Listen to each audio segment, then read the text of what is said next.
દ્વારકાધીશ, હું નિમેશ મહારાજ, અમૃત પુષ્પ કેન્દ્ર વડોદરા. આપણા ત્યાં રામભાઈ આવ્યા છે. રામભાઈ કયા ગામથી આવ્યા? સિનોરથી. સિનોરથી. શેના માટે આવેલા રામભાઈ? અમારે ચાલવામાં તકલીફ હતી. હા, શું થયેલું? મેં બહુ પહેલા પડી ગયો હતો. અચ્છા, ચાલાતું નતું. બરાબર. તો અહીંથી આવ્યા ત્યાર પછી ખાસો બધો ફેર પડ્યો. કેટલા વર્ષથી આ તકલીફ હતી? બસ 8-9 વર્ષ થયા. 8-9 વર્ષથી ચાલી નતા શકતા. હા. ડૉક્ટરની દવા કરાવેલી? હા, કરાવી હતી. શું કહેલું ડૉક્ટરે? ડૉક્ટરે આ દવા આપી હતી પણ કંઈ બહુ લાગ્યું ના. બરાબર.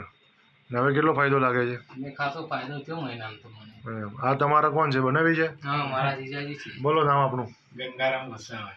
અચ્છા, શું તકલીફ હતી આ ભાઈને? એ ભાઈ ચાલવામાં તકલીફ હતી. હા ચાલતા ચાલતા પડી જાય, કઈ ખબર ના પડે એવું હતું. હા. આ અમૃત પુષ્પ લીધા પછી સારું છે. અચ્છા, સારું. સારું છે.